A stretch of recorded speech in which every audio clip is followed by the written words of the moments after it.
ராதாகிருஷ்ணா பக்தி கதைகளை சொல்கிறதுக்கு ஆதிசேஷன் மாதிரி 1000 நாக்கு இருந்தாலும் போகாது. இருந்தாலும் ஒரு சின்ன கதையை இன்றைக்கி உங்களோட பகிர்ந்துக்கிறேன். கிருஷ்ண சைத்தன்ய மகாபிரபு காலத்தில் உத்தலக்கர்னு ஒரு பெரிய பக்தர் இருந்தார். அவருக்கு ராதா மேலே அபார பக்தி. எப்படியாவது ராதாவோட ஆசீர்வாதங்களை வாங்கிக்கணும்னு அவர் ரொம்ப ஆசைப்பட்டுன்னு இருந்தார். அவர் பூஜை பண்ணிட்டு இருந்தார் ஆற்றுல.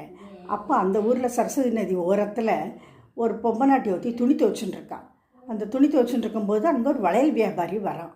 வந்தோடனே அந்த பொண்ணு அந்த வளையல் வியாபாரியை கூப்பிட்டு, அப்பா வளையல்லாம் வச்சுருக்கேன், விலைக்கு தரப்போறியான்னா, ஆமாம்மா விலைக்கு வைக்கத்தான் வந்திருக்கேன் அப்படின்னு. அப்போ எனக்கு இந்த வளையல் எல்லாம் கொடுத்துருப்பா, நான் வாங்கிக்கிறேன்னு சொல்லிட்டு ஆசையாக வாங்கி எல்லா வளையலையும் கையில் அடுக்கிக்கிறான். மணிக்கட்டிலேருந்து முழங்கை வரைக்கும் அடிக்கணுட்டா.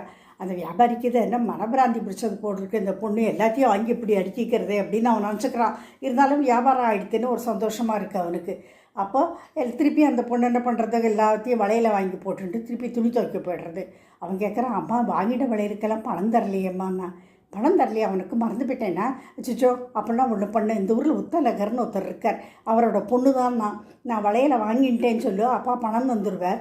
அவர் பூஜை ரூமில் ராதா படத்துக்கு பின்னாடி ஒரு சின்ன மூட்டை வச்சுருக்கார், அதில் தான் பணமெல்லாம் வச்சுருக்கார் அப்பா, நீங்கள் போய் வாங்கிக்கோங்கிறான்.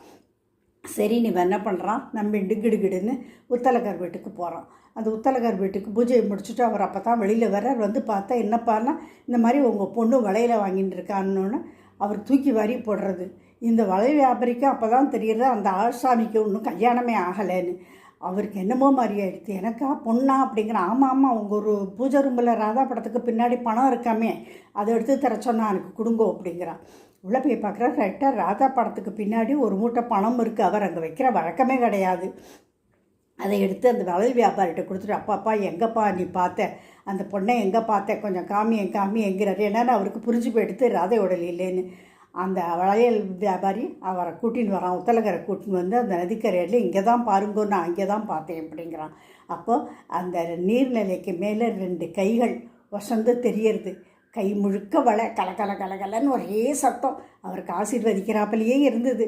அப்போது திடீர்னு வானத்திலிருந்து ஒரு பெரிய ரதம் இறங்கி வரது அவரோட பூத உடலோடு அவரை ராதையோட திருவடிக்கு எடுத்துன்னு போய்டுறது. பாருங்கள், உண்மையான பக்தி இருந்தால் நம்ம என்ன நினச்சாலும் நமக்கு அது அனுகூலமாகுங்கிறது புரியுறது இல்லையா?